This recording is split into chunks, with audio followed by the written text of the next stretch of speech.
There's always just a little extra juice when we do these in person, isn't it? I couldn't agree more. We're here in Miami. Yeah. Well, last time we were in Miami, it was together, I should say. It was for Hunter Thompson's Race Fest event, or no, Raise Masters Retreat. In any case, this is my second time in Miami. Never a bad place to do a business trip, huh? I know, right? Pretty nice in November. Every time I come here, I get it's a friendly reminder that it's an ESL place. And I was listening to a Joe Rogan podcast, and he's like, "Yeah, it seems like Miami's a place where you need a passport to get to," which feels very much so true after being here. A lot of Latinx people, A lot of palm trees. a lot of palm trees, very tropical. It's beautiful. Got to play Doral. Trump National has got a incredible complex there. 4 golf courses. Got to play one of them today. It's very good, but excited to be here. It's always a treat. Absolutely. Let's crack Not into it. not every real estate conference location is the best, but it's really nice to come to Florida, particularly this time of year. With that said, we do have a very full agenda. Happy election week. Make sure you go out and vote and support whatever candidate that you may that you want to lead the country. Hopefully, you like at least one of them or are excited about the direction. But we're hoping to get a conclusion of that this week, and hopefully, it's not drawn out, so we get certainty moving forward. But speaking of election, treasuries, there's definitely a bit of correlation there. Some people have been speaking to have mentioned that they find Trump to also be a pretty big spender when he was in office, but also just generally speaking. And Trump being a spender is kind of pushing treasury rates a little bit higher, some have said. But I'm curious to hear your take on this because, as we know, about a month ago was it that we actually got our first rate cut. But as we stand today, the treasury market, which is what our debt is usually predicated off of, correct me if I'm wrong here, has shot up higher today than what it was when the rate cut happened. So I'd love for you to have your takes on that. Yeah, sure. A lot to unpack there. There's always that classic confusion that people have between short rates and long rates. And so some people, number one, don't know that there's a difference that exists there. And then number two, they're not sure which one is the tail and which one is the dog. And so first let me break down short and long treasuries. So on the short end of the curve, you have treasury, you have SOFR, or the Fed funds rate.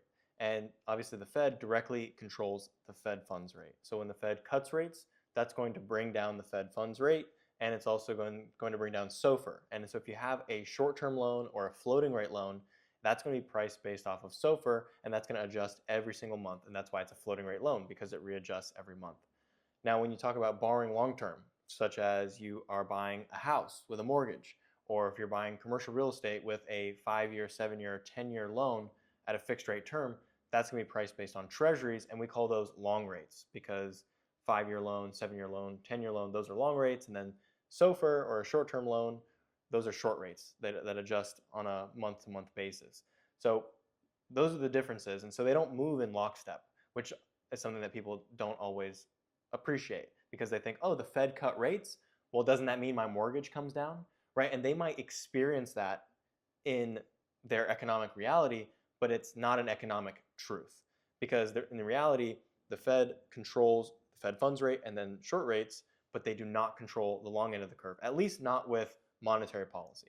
They can control it with fiscal policy or other means such as actually direct bond market manipulation like quantitative easing or buying bonds, right? Obviously, if the Fed is going to buy the government's debt, it's going to artificially compress yields because they're artificially propping up demand.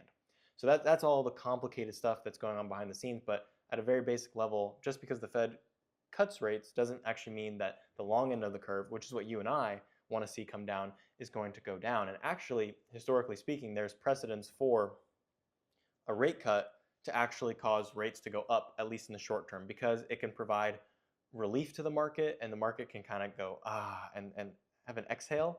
And then that will actually make the long end of the curve go up because the 10-year US Treasury yield, for example, is a flight to safety asset. So when there's a recession, when people feel uncertain, they pile in to treasuries and then that drives the bond rate, the yield to go down. However, when a rate cut happens, that might provide some relief to the market and they might go, okay, you know what? The Fed might be getting this right. We might not be going into a recession, and therefore they take a risk on approach. So they actually sell treasuries and buy stocks.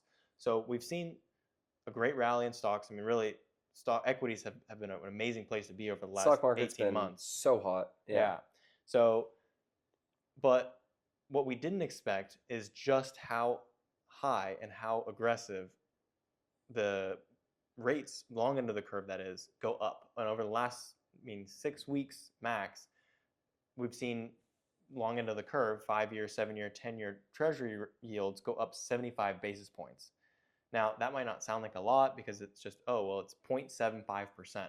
But in our world, 75 basis points is a complete reality changer. So That basically makes a deal, really, if you're under LOI, you have a PSA, which basically means you are in contract to acquire the opportunity.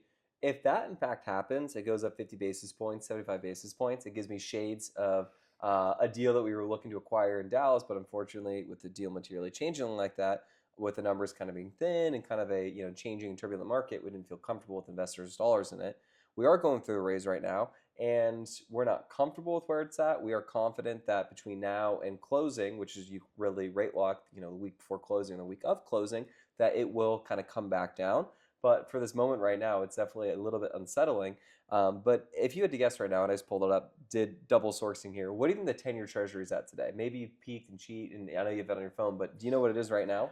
well, it's a Sunday, so the market's not open. But the 10-year, I follow the 5-year very closely. As you know, it's on my phone, so it's on my screensaver. But I would guess that the 10-year right now is, probably 435. Yeah, 4384, which is just brutal. So it's going up in real time as we speak. And just for those who want to have an understanding of what's going on there, these deals aren't just to the point where you've got 150 basis points, 300 basis points of positive leverage, meaning your capitalization rate, your cap rate is exceeding your interest rate by X amount of basis points there. These deals are usually pretty close or maybe negative levered in most experiences. We've been able to fortunately buy tax exemption deals which provide a higher cap rate than par, which we're getting into later in the show.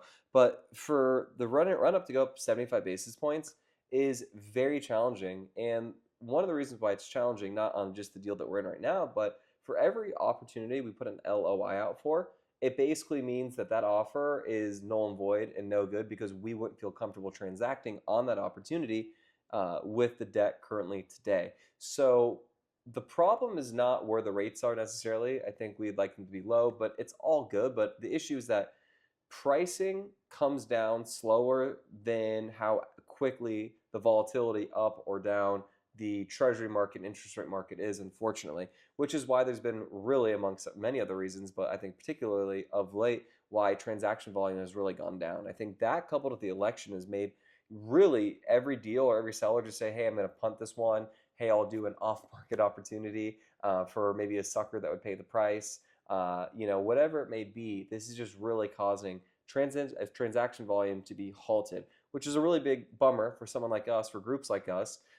It's also a problem if you're looking to get out of a property. I think that other thing I had come to mind as well, I've been thinking about this a lot recently, is I personally believe, and this is an opinion, not a fact, but I actually think that debt is not going to go as low as people hope it will go, and debt will in fact be higher for longer. And I'm not the only one saying that. That's been said, I think many, many times through our hopefully future friends at the All In podcast.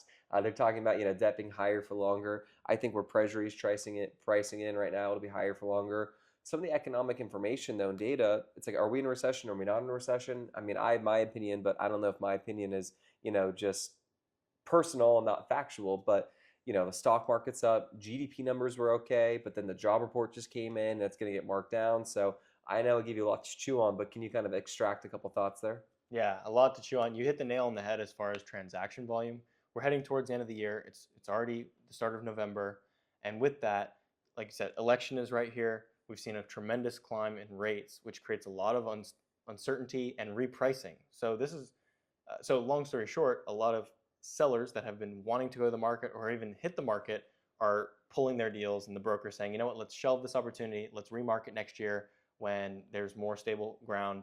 We know the election results and hopefully rates come down, right? So there's just not a lot of activity going on right now because the way that pricing works, and it's so interesting to see all this happen in real time, is as we put out offers, we're pricing the deal based on where treasuries are at that point in time.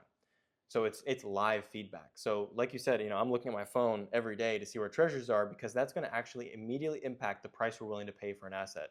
So if we put an offer out and then 2 weeks later the seller picks up the phone and says, "Oh, thanks for the offer." Yeah.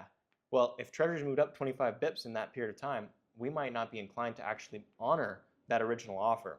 So you talk Which about is known as a retrade for those who do or don't know. If you're in contract on something, you basically need the purchase price to effectively go down so you come to at least a relatively close equivalent to where the pricing and the debt would be reflected upon the increase of rates. Because the rates are higher, the property valuation will in fact be compressed and go down. Yeah. Well, I don't want to get too off topic, but in terms of retrading, I think there's a bit more of a nuanced definition there because when people hear the word retrading, especially if they're in our business, I would say perhaps a little bit newer in our business, they think that's a really Cardinal sin, super negative thing. And obviously brokers don't want to hear me say this, but the reality is retrading is actually somewhat normal, and I wouldn't call an adjustment to the price a retrade unless it's unwarranted or based on something that was already known. So for example, if I want to buy a property from you and I do my inspections and I know that you have a bad roof, but I go under contract with you anyway. And then 30 days later, the due diligence period is about to end. I've already tied you up for 30, 60 days. And then right as my money goes hard, I come back and say, you know what? I need $1 million off the price because your roofs are bad. Everyone's going to be pissed because that was a knowable risk that I should have factored into my original offer, right? And not something I leveraged. Now, however, if I go under contract with the intention of purchasing the property with fixed rate debt, and then the rate goes up by 75 basis points, that was something I couldn't have factored in up front. And I think it's something very reasonable to be honest with the brokers and the sellers and just let them know, hey, I can only withstand a 20 basis point move in rates. That's how I've priced the deal. And you know what's a red flag is if I go to the seller and say, you know what, pick me as the buyer, don't worry about it. I can withstand a 75 basis point increase in rates.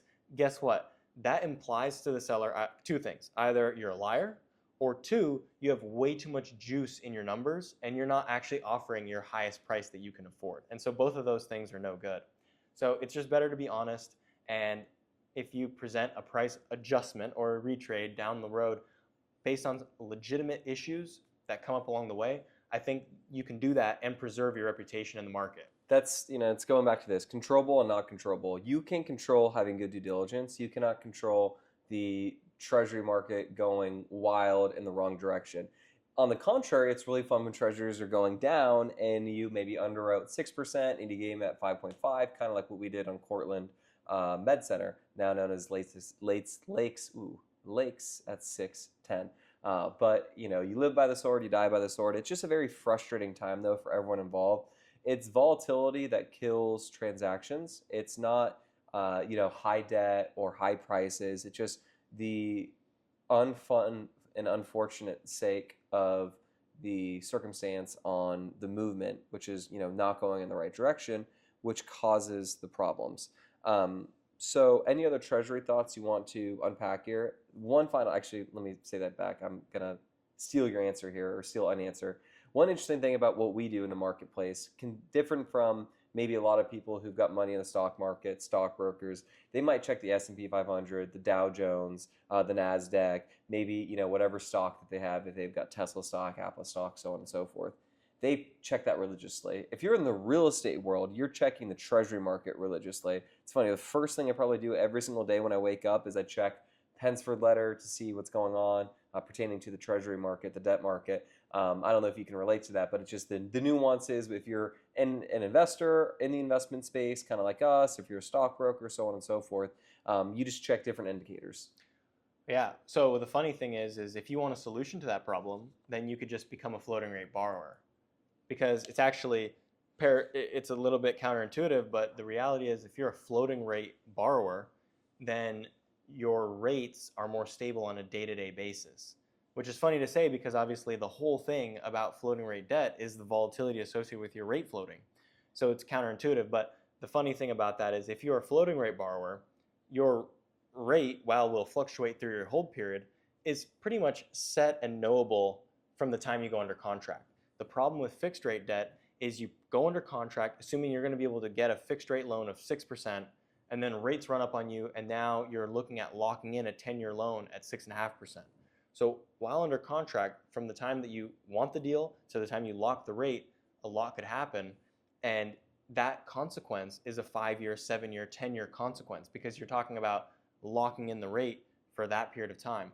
Whereas if you're floating, and let's say floating rates are high right now, but the Fed is cutting, and you mentioned your own opinion about the Fed perhaps not cutting as deep as maybe originally people thought, or whatever, all that stuff.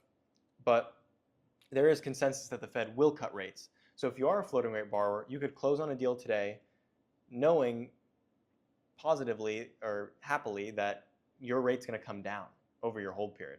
Whereas if you get caught in a bad timing where you have to fix and close on a fixed rate loan when the rates kind of just popped up high, 20 bips too high, you're stuck with that high loan for the next 5, 10 years. So we as sponsors, I would argue, bear the biggest brunt of that floating rate risk. And I should be careful with my words, because I don't mean floating rate risk. I mean Treasury volatility in anticipation of locking our interest rate. Because like you said, and we've talked about this story before, and it hurts to bring up, but last year we put a deal under contract in Dallas, and then rates went up 75 basis points, and we didn't have cushion in our numbers, and we didn't feel comfortable going to our investors and saying, hey, this deal now is going to project 12% return, or whatever it looked like, right? And we couldn't get a price reduction from the seller. We had no choice but to terminate the deal. The sellers confiscated our earnest money. We lost out on all that time and money, and we refunded our investors. So we gave investors their money back. They didn't lose any money, but obviously they lost out on investing in what would have been a good deal. And for us, it was a really bad swing, because it went from buying a property, collecting acquisition fees, Being excited about growing a portfolio in Dallas, adding a new property to the portfolio, growing the business, and instead we lost all that and we lost money. So it's really nasty to be taking these risks as a sponsor, but as a fiduciary to our investors, we have no other choice but to take these risks, and it's what we get paid for.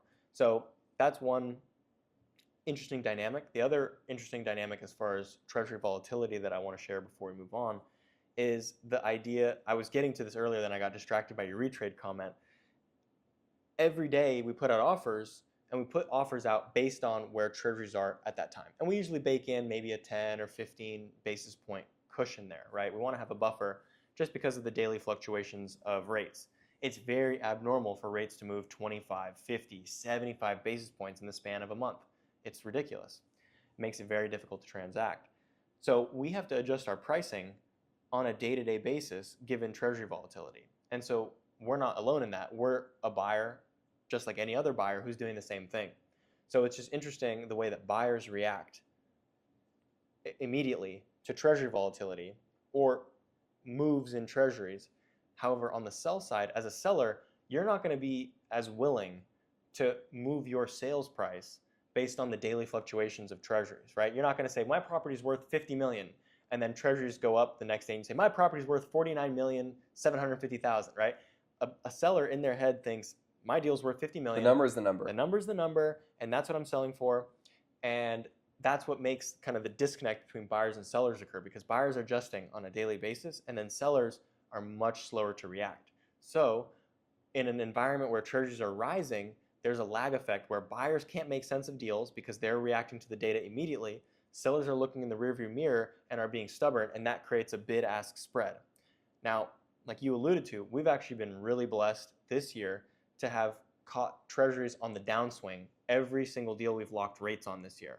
It's a big blessing, and what that means is, same way, sellers aren't going to say, oh, Treasuries went down today, well, my deal's now worth $50,250,000, right? The number's the number, and they're kind of stubborn in the different direction as well, right? So we actually, like you said, can come out ahead, where if we priced based on a 6% rate and then Treasuries are on a decline before we lock, we actually can capture that savings, and that can be a big boost to our cash flow over our hold period. So ideally you want to time it that way, but like you said, live by the sword, die by the sword. Well, ideally, you don't have to time anything crazy too. Ideally, you don't have to worry about it. Ideally, it's just mellow, because if you're in this business long enough, we hope to be selling as much as we're buying. Maybe, the ratio would be for every property we sell, we're buying 1.5 properties effectively, so we're still nicely growing.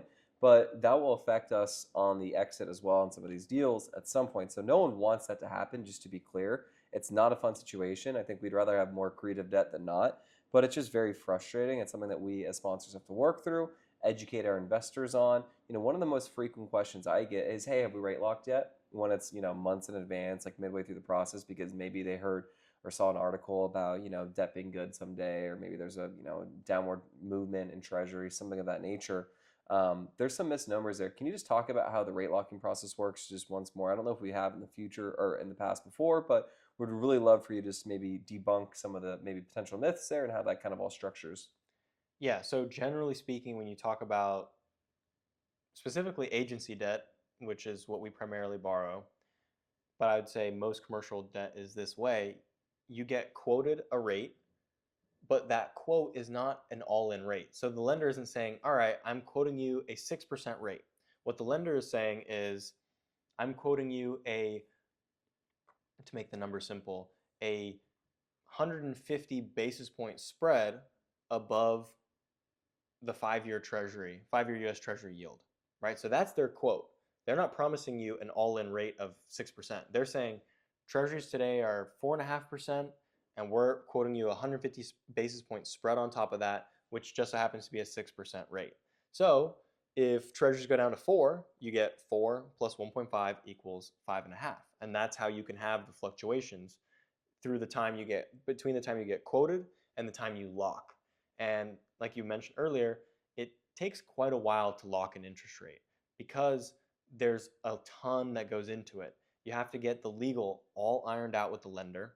You have to have the due diligence all ironed out. So the lender is going to order third-party reports. They're going to order an appraisal, an environmental, and a property condition assessment. And they can't lock the rate before all those things happen.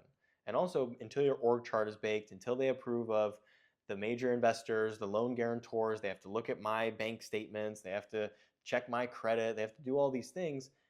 And then once all that is approved, the loan is fully approved, then we can get the go-ahead to lock the rate. The reason why you have to go through all that and basically be ready to close in order to lock the rate is because locking the rate is not free. Because what you're doing is, because the lender doesn't want to take risk. The lender doesn't want to lock the rate and then rates go change on them, right? They don't want to take treasury risk just as we don't want to take treasury risk. And so what happens actually is there's actually bonds that are traded in the market in order to lock that rate. And so that way they're hedging out their risk. They're no longer taking that treasury risk anymore. So it's actually kind of a fun process where you get on the phone with the lender and the lender says, all right, we're in the market. They've got their JP Morgan crumply sounded like landline phone, and they're saying, okay, we're going to trade the bonds. We're good at 417 lock. Okay, good. We're done, right? And it costs, well, I can't say it costs, but when I said locking the rate's not free, there's a huge risk associated with locking your interest rate. We have to put up a 2% good faith deposit prior to rate locking. The lender's just not going to rate lock for free because they're going to incur all these transaction costs with the bond trade. So if you're doing a $40 million loan, or if we're doing a $40 million loan, we have to send the lender $800,000 in order to go ahead and lock that rate for us. And if we, let's say, force majeure, something crazy happens, we don't want to buy the deal anymore, we don't want to close on that loan anymore, that 800 grand is gone. And you're out your other dollars invested in the deal too. You're out another $1 million in pursuit costs. Yeah. And I think one thing to really think about too, this is the beauty of syndication or working with a group like us, that I think some people ask me a lot, and I just want to reiterate this concept too. You take no upfront risk if you commit and wire your dollars in their deal.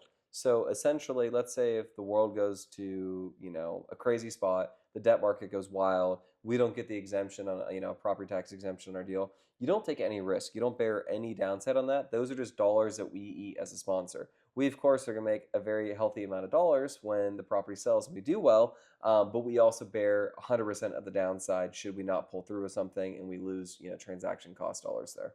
Yeah. Yeah, I think it's a very valuable point to drive home for investors because particularly in this time.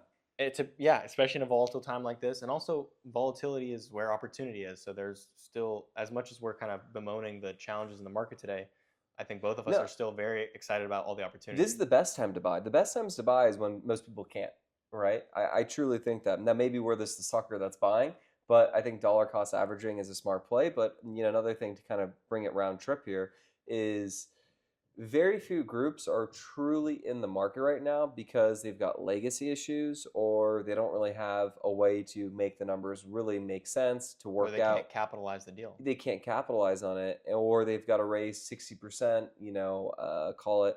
Um, Again, or they can't yeah, capitalize. exactly. You They don't have to have the raise investors. so much equity down, like they just can't make it make sense where the numbers make sense. So there's really a big pruning process that's happening in the marketplace, and we're very fortunate to have kind of I'm not gonna say a cheat code, but a deal sizing up cheat code in the sense with some of our tax exemption opportunities. So let's transition into that. Actually, very seamless transition Very right there. nice. PFC to HFC notices are a game changer. Basically, are tax exemption deals for a lot of our investors. And if you're a capital allocator, an investor looking to invest in really cool, affordable options, but also a way to make deals pencil and make sense in this marketplace that are kind of market resistant to a certain extent because we're getting value add returns essentially at closing. Email me. You know the email, but once more, it's craig@lscre.com. Very easy to find. But let's talk about the tax exemption game changer from a financing perspective. Yeah, so on the show before, we've talked about our unique affordable housing strategies, partnerships with nonprofits, partnerships with housing authorities, and how this creates unique value by offering affordability rather than trying to do value add strategies where we have to renovate and raise rents in order to essentially end up at the same place in terms of return. Because not all returns are created equally, right? If I can get to a certain return threshold while taking less risk, that's a superior strategy. And so that's what we have. And I definitely encourage people who are listening that are interested in investing or partnering with us as a fund manager, please reach out to Craig. Yeah, set up a call. I'll treat it like a demo because it's very simple. I'll just basically show you the property taxes where they are at from trailing 12 to closing, and then show you what that kind of looks like on the summary section, and kind of how the NOI increases. But you were saying? Yeah, so we've talked about this strategy and I think how beneficial it is, but something that we have perhaps overlooked a little bit is the advantages that it accords via the enhanced financing. And so since we're talking about debt and we're talking about locking the rate and all this stuff, I think it's a great transition to talk about the debt enhancements that we get through this. So because we're able to close on the property day one with a property tax exemption in place, that provides an immediate bump in NOI. And not only is that great for our investors, our cash flow and the value of the property, it's also great for the way that the lender sizes the loan for the property, because lenders look at NOI in order to determine how much debt they can offer the property and basically the risk level of the debt. Because if the property has more NOI, then the property can more easily service the loan. And that makes the lender feel good.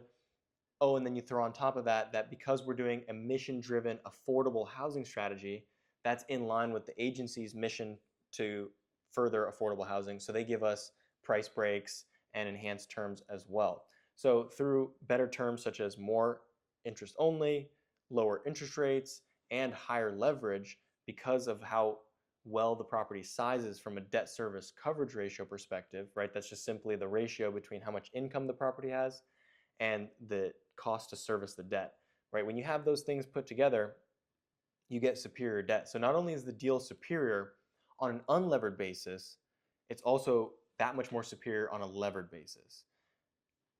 So let's talk about some of the LTCs that we've been able to get on these deals recently. And a lot of the questions I get as well from investors, and I'm kind of happy we're talking your book here, is, hey, how can you guys in this marketplace, debt bad, debt very bad, don't do debt, less debt, de-risk it, so on and so forth. That is such a common question I get right now, which is fair because probably the deals that are getting crushed the most were deals that were probably in riskier bridge debt, deals with a riskier business profile, but people just think automatically right now, hey, that's not a smart idea. But we're here to say that the value lies in the nuances. Yeah, for sure. And I think that's a really important point to drive home because, like I said, returns aren't all created equally. Well, LTVs aren't all created equally as well because we all kind of gravitate towards LTV. And for those that don't know, it's loan to value. we gravitate to that as our first metric of risk, right? We say, oh, well, what's the LTV, right? And so if you have a $100 million deal and you're financing it with $80 million of debt, it's very simple. That's 80% LTV. And people would consider that to be high leverage. Which it is. Yeah. It is, Yeah. yeah. And it's riskier Yeah. than doing, let's say, the same exact deal, but at 60% LTV. And as a matter of fact, sorry to cut you off here real quick, many institutional investors, call it the Starwoods, which we're right across the street from, the Pearlmarks of the world, the PPRs, so on and so forth, probably have a mandate right now from their IC, their investor committee, that they can't probably do a deal with less than 70% LTC, I would imagine. No, they won't do more than 70. So that's what I meant, yeah. So it would have to be 70 or less. Yeah, generally speaking, the more institutional funds have a cap on either fund level LTV or deal specific LTV, right? The fund level LTV is a little bit friendlier because they can maybe take a little more leverage on some deals, take a little leverage on other deals, and balance out to their 70% constraint or something like that. But I want to drive this point home because I think a lot of people can miss this. So when you talk about the same deal, right, deal X, and if you talk about 80% LTV on deal X versus 60% LTV on deal X, yes, 60% is less risky than 80%. However, when you're comparing deal X versus deal Y and different LTVs, now things get more confusing because now you're talking about different deals. And so what we're able to achieve through our enhanced NOI at closing is a higher cap rate, a higher NOI. And so even if we're financing with, let's say, 80% LTV, which is high leverage, that's coupled with let's say, a 1.25 or greater DSCR. And a 1.25 DSCR simply means the NOI is 125% of the amortizing debt service payment. So I said a lot there. I know it can be complex. I'm not going to explain it all. Yeah, DSCR, basically, just for those who don't know, I think this is a very important note. This is what people seek for, is for every dollar of debt coming in, you've got $1.25 of cash flow coming in to cover that cushion. In the event that your expense ratio gets messed up, rents go down, so on and so forth, the lenders require that. That's what DSCR is. But with these tax exemption deals, we can buy at 80% LTC or even maybe greater in some instances if debt's really crazy. We get a good purchase price with still hitting the DSCR, debt coverage servicing ratio, of 1.26 to 1.25, typically speaking. That is why we can take out further leverage, because these deals size up so well. And that's why these tax exemption strategies are a game changer in many respects. So to be able to hit that with that leverage point is really how you exaggerate the returns. Yeah, and I don't want to minimize LTV because it is an important metric, but I would argue that DSCR is more important and a more valuable risk gauge. But many people, I should say, really only see the leverage point and get uncomfortable. They think it's the boogeyman, which is totally fine. We understand that, but what we're really solving for is to hit the debt coverage servicing ratio of that 1.25x plus number for agency finance deals. Now that there's very deep value add opportunities that might not size up there, but you're going to push that drive up, right? Or the yield up. Yeah, so I don't want to get too far afield and overcomplicate things with other finance or other loan products which have other criteria, because if you're talking about a bridge loan, there's not a DSCR requirement, or at least not an in-place DSCR. So I don't want to go there now or on this episode, but I just want to really drive the point because it's counterintuitive. It doesn't make a lot of sense, but if you have deal X, this is very interesting. If you have deal X at 50% LTV with a 1.25 DSCR, okay, which exists, right? That is the kind of the market right now. That's a lot of deals. That is the market. If you're buying in a high growth market, which i.e. means a low cap rate market, you're going to be sub 6% cap rate. Yeah. Well, yeah, you're going to be looking at buying a low 4 cap, and today you're going to be financing in the high 5s. So that negative leverage is going to mean that there's a lot of debt service relative to income, and so you're going to have to do 50% LTV just to scrape by at a 1.25. So let me paint the picture. Deal X has 50% LTV, 1.25 DSCR.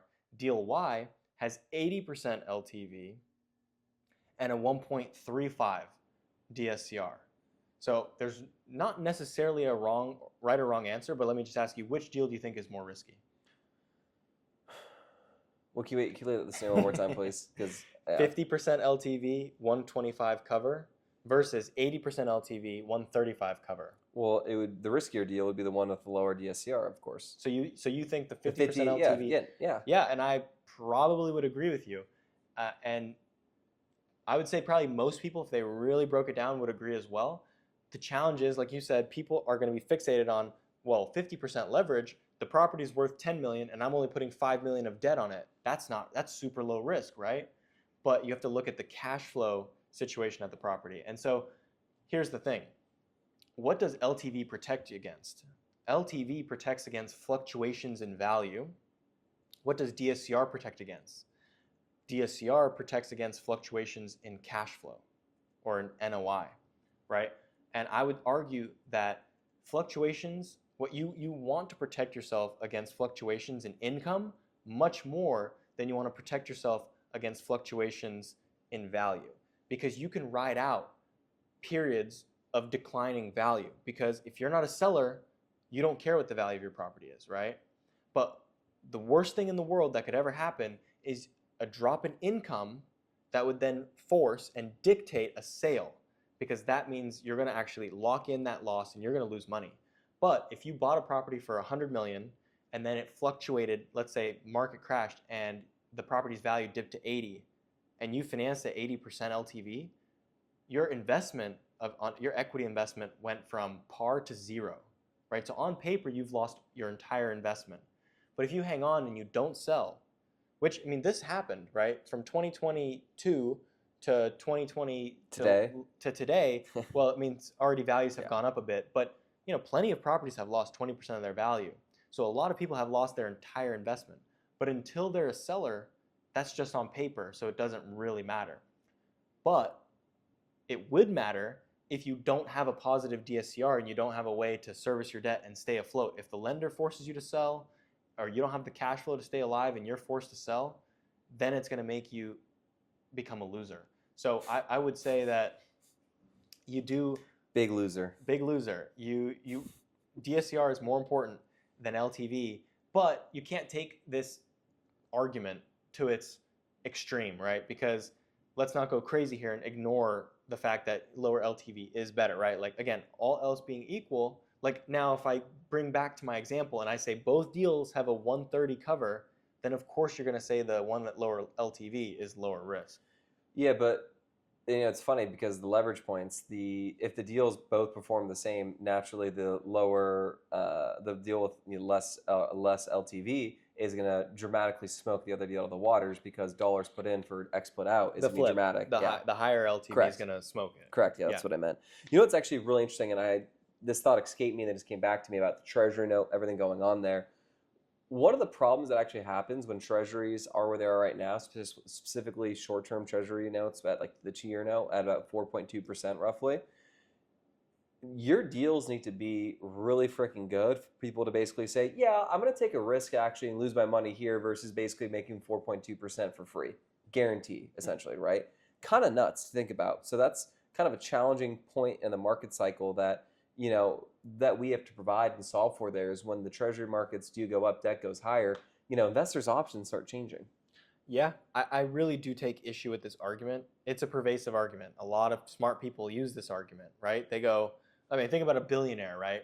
And they have $100 million laying around, and they just have it in a money market. They're making $5 million a year just on a 5% money market, CD, whatever it is, right? Just treasuries. And they'll say, well, why would I invest in your deal? Your deal is, I have to invest in real estate. That's risky. It takes time. There's debt. I could technically lose money. Yeah, there's debt. I could lose money. And all you're offering me is, let's say, a 6% cash-on-cash return. That's only 1% better than what I'm getting risk-free right now. Why would I do that? So a couple reasons why I think that's a fallacious argument. Number one is you're talking about just the cash flow portion of the investment and not the upside potential associated with equity appreciation. But now's a bad time to invest in the market, one might say. Sure, one could say that, but if you just look at the historical returns associated with real estate, general appreciation, et cetera, especially if you're buying in a growth market, the argument could go on. Secondly, you have to look at post-tax returns, not pre-tax returns, right? because on a post-tax basis, if you're earning 5% in a money market, that's interest income, and you're going to have to pay income. 50% depending on where you're at. Yeah, depending on where you're at, you're talking about 30, 40% you're going to be paying on those gains. So your 5% in a hurry is going to be a 3% post-tax return. Whereas if you invest wisely in real estate equity, you can do that on a infinity tax deferred basis and effectively achieve a post-tax return that is commensurate with your pre-tax return.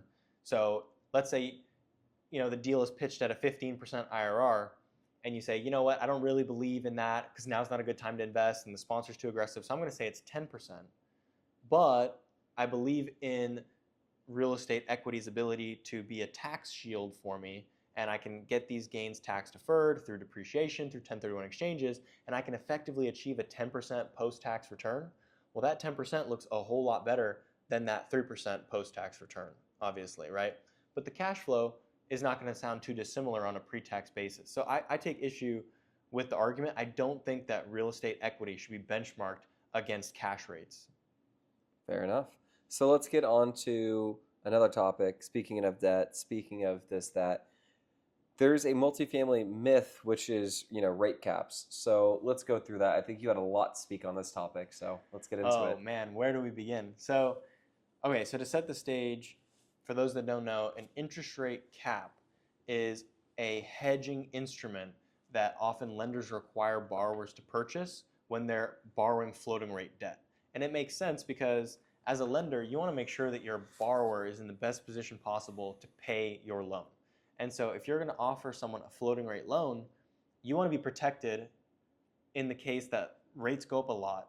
You want to make sure your borrower can still pay that higher rate, right? So a lender will say, you know what, for the first 3 years of the loan, or often we're talking about bridge loans, which only have a 3-year term anyway, and this is great for a lender, right? If I'm lending floating rate debt for 3 years, and I say, and you have to buy an interest rate cap for 3 years and have a 3-year protection on your floating rate debt, that makes me feel really good as a lender.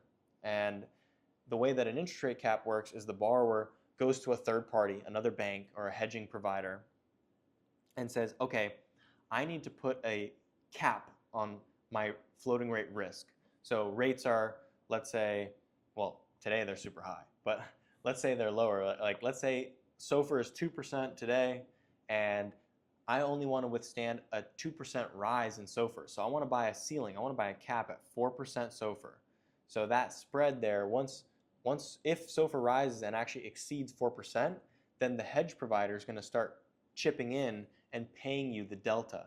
So you'll still pay the full mortgage interest to the lender, but then you'll start to receive a offsetting payment from your hedge provider. So it's kind of a three-way cycle between the hedge provider, the borrower, and the lender, and it all works great, right? And it establishes a maximum threshold on your floating rate debt.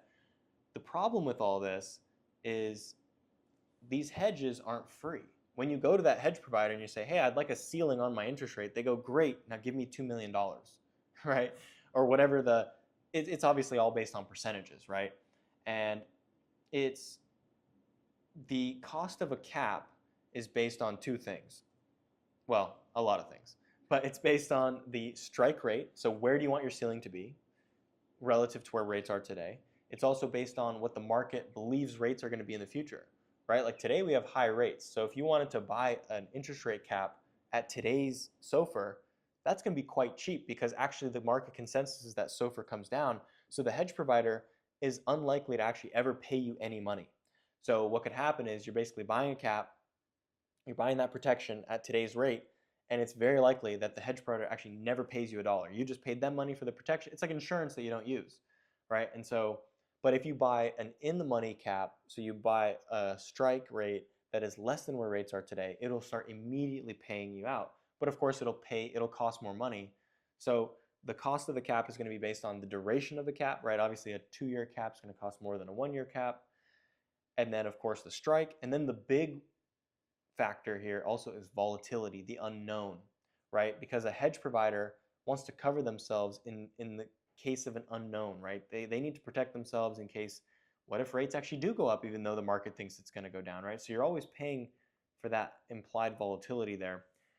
So that sets the stage. That's just interest rate caps 101. Now we're going to go to a little bit to 201, and we're going to talk about what's happening in today's environment, because today we have a high short rate environment. Would you even want to buy a rate cap if you were to, use a debt instrument that would, I guess need one? Maybe your investors would probably make you get one because they wouldn't feel comfortable with it. But would you even think it'd be the prudent choice if you think that rates are going to go down? Because you're kind of arguably just burning money, correct? Yeah, I mean, the market thinks rates are going to go down. If the borrower thinks rates are going to go down, then there's not really a point in buying the cap at today's rates. Now, a lot of people aren't doing that.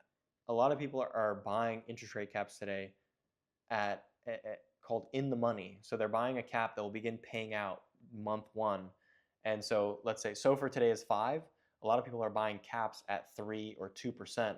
And so if they're buying a 2% cap and rates are 5, that's a 3% delta. They're basically going to, if they buy a 12-month cap, they're basically going to prepay 3% of their loan's interest up front.